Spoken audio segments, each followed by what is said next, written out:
اس حدیث کے بعد والے حصے سے اخذ کر کے بتایا گیا۔ اب آئیے ایک بار پھر دیکھیے گا عبارت کیا ہے۔ امام محمد باقر علیہ السلام سے جو روایت پڑھی گئی اس کا دوسرا حصہ، اگلا حصہ کیا ہے؟ افتشہد علی رسول اللہ، کیا تم نے گواہی دی، کیا تم گواہی دیتے ہو رسول اللہ صلی اللہ علیہ وآلہ وسلم پر، یعنی رسول اللہ کے خلاف تم نے گواہی دی کہ انہو استخلف فلانا، کہ حضور نے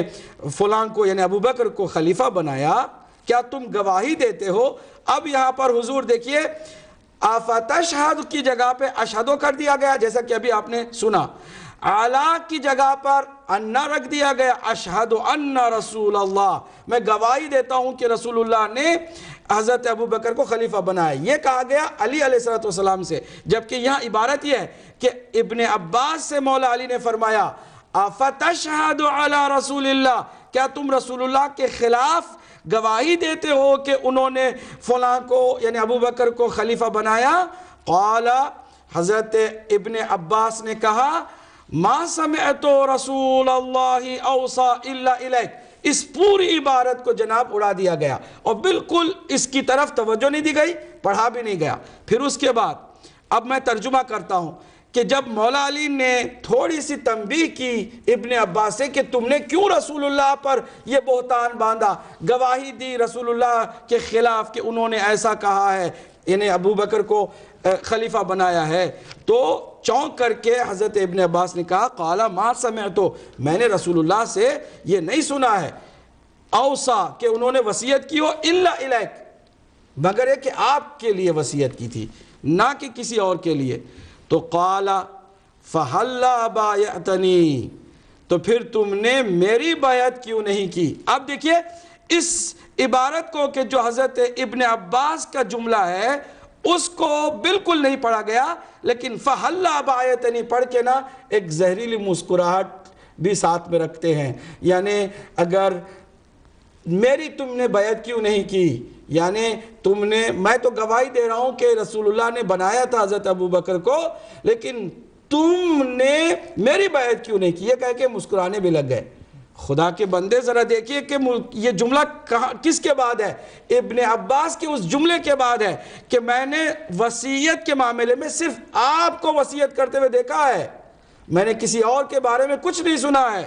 تو پھر مولا علی نے فرمایا کہ جب میرے بارے میں تم نے وصیت سنی تھی کہ میں وصی رسول اللہ ہوں تو میری بیعت کیوں نہیں کی؟ یہ سوال بہت سیریس سوال ہے، یہاں پر زہریلی مسکراہٹ سے بات نہیں بنتی ہے، خدا کو بھی جواب دینا ہے، جان دینی ہے ہمیں، قبر میں بھی ہمیں جانا ہے اللہ کی کلام سے، اللہ کے اولیاء کے کلام سے۔ اور پھر عجیب بات ہے، بارہا مولا کائنات پر الزام لگایا جاتا ہے اور بارہا یہ کہا جاتا ہے کہ ہم در اہل بیت کے اور در مولا علی شیر خدا کے کتے ہیں،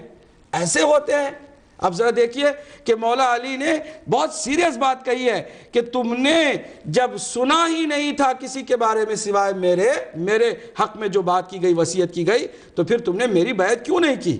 قالا، اب یہاں حضرت ابن عباس نے کہا کہ اجتمع الناس علیہ، اس لیے کہ لوگوں کا اجتماع تھا حضرت ابو بکر پر، فَكُنْتُ مِنْهُمْ، اور میں بھی ان کے ساتھ ہو گیا۔ فقال امیر المؤمنین علیہ السلام، پھر مولا کائنات نے فرمایا کہ کما اجتمع اہل العجل علی العجل، جس طرح سے بچڑے کے پجاریوں نے بھی اجتماع کیا تھا بچڑے پر، وہ گوسالہ پرست جو حضرت موسیٰ کی غیبت میں، موسیٰ علیہ السلام ادھر کوہ طور پر گئے ہیں، ابھی آپ نے سنا، اور قرآن مجید میں آیتیں بھی موجود ہیں کہ انہوں نے بچھڑے کی پرستش شروع کر دی تھی، گوسالے کی پرستش شروع کر دی تھی۔ ہا ہنا فتنتم، اگر اسی حدیث کو نا خدا کی قسم وہ پڑھ دیتے نا تو ہمارا مسئلہ ہی حل ہو جاتا، جھگڑا ہی ختم ہو جاتا۔ ہم بار بار کسی کے لیے کیوں اتنی زحمت کرتے، کیوں محنت کرتے، کیوں بات کو واضح کرنے کے لیے ہم اس طرح کا پروگرام کرتے جس کا نام اظہار حقیقت ہے؟ لیکن بات چونکہ نہیں پوری بتائی گئی اور الٹا اس کا غلط معنی نکال کے پیش کرنے کی کوشش کی گئی، تو ہمیں واجب ہو گیا ہم پر، کیونکہ ہم حق کی پیروی کرنے والوں پر ایک فرض یہ بھی ہے کہ جب کوئی حق کو باطل اور باطل کو حق پیش کرے، فوراً حق کی پیروی کرنے والے آگے آ جاؤ، حق کو واضح کرو، باطل کو بھی واضح کر دو، تاکہ لوگ حق و باطل میں کہیں مکس اپ نہ ہو جائیں۔ دیکھیے مولا علی نے کیا فرمایا کہ جس طرح سے گوسالہ پرستوں کا اجتماع ہوا تھا گوسالے پر، ہا ہنا فتن تم، یہاں تم جو ہے فتنے میں پڑ گئے، وَمَثَلُكُمْ، پھر وہی جو سورہ بقرہ کی 17 آیت نمبر 17 اور 18 کی تلاوت میرے مولا نے فرمائی، جس کا مفہوم آپ نے سن لیا۔ کاش یہی بات اگر بتا دی جاتی تو شیخ کی طرف سے خود حق بیانی کا کام ہو جاتا اور ہمارا یہ جو پروگرام ہے اس طرح بالکل نہ ہوتا۔ مجبور ہیں ناظرین، ہم ابھی نہیں چاہ رہے تھے کہ ہر چیز کو اس طرح واضح کر کے بیان کرے، بہت سارے لوگوں کے لیے شاید ہضم کرنا مشکل ہے۔ ہم جانتے ہیں کہ ایک طبیب معقول اور عقلمند طبیب وہی ہوتا ہے کہ جو مریض کی بیماری کو دیکھتے ہوئے اس کی مرض کو دور کرنے کے لیے ڈوز ہلکا ہلکا دیتا ہے اور جلدی نہیں کرتا کہ ایک ہی وقت میں سارا جو ہے مسئلہ حل ہو جائے۔ تو پھر حقیقت میں یہی ہے ناظرین کہ اگر اس طرح کی خیانت نہ ہوتی علمی تو ہم بھی اس طرح جلدی نہ کرتے کہ اتنا اسٹرانگ ڈوز دیا جاتا، اور بہت سارے لوگ جو